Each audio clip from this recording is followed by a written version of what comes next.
Alors, rebonjour tout le monde, vidéo commentée donc de l'exemple pour l'aire d'un disque. Donc l'aire du disque, c'est du programme de 6e, normalement, vous avez dû l'apprendre l'an dernier.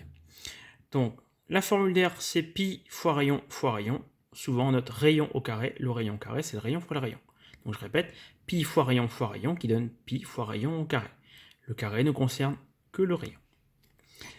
Donc on applique, voilà, vous avez un disque de diamètre 6 cm. Donc si le diamètre fait 6, le rayon fait la moitié, 6 divisé par 2, 3. On applique la formule de l'aire du disque. Voilà. Alors pour un coup, vous voyez, c'est en colonne. Alors j'essaie de ne pas faire trop d'ombre, mais je galère un peu. Donc la formule d'aire du disque, pi fois rayon au carré. Grâce à l'énoncé, on a vu que le rayon faisait 3, ce qui vous donne pi fois 3 au carré. Ensuite, le pi. Vous allez garder la lettre pi le plus longtemps possible. Il n'y a aucun prof de maths qui va vous apprendre à calculer l'aire d'un disque en remplaçant pi par sa valeur approchée qui est 3,14. Ça, c'est vos parents qui vous disent ça. Nous, on se sert de la calculatrice et de la touche pi. Pi, c'est une lettre comme une autre. Vous avez appris à travailler avec les lettres cette année. Donc, le 3 au carré, on va commencer par le calculer. Dans ma tête, c'est 3 fois 3, ça fait 9. Pour rappel, il y a également une touche carré. Voilà. Donc, je tape 3. Et ici, vous avez une touche x carré qui permet de mettre le petit 2. Alors, vous allez voir, je vais appuyer dessus.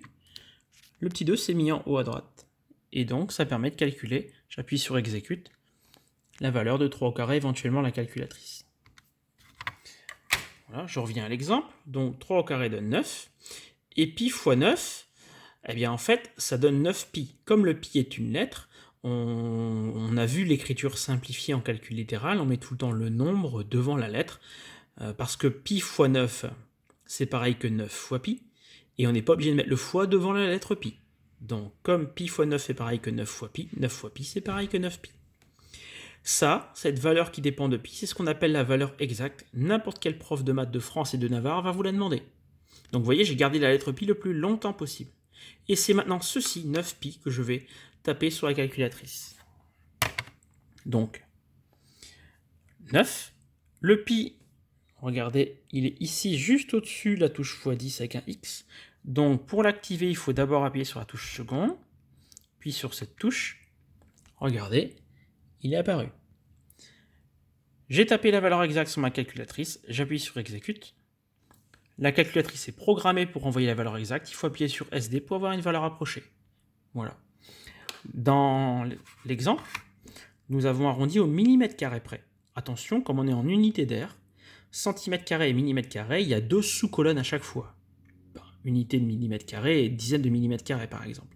Donc ici, la virgule est au rang des centimètres carrés, des unités de centimètres carrés. Ça, c'est les dizaines de centimètres carrés.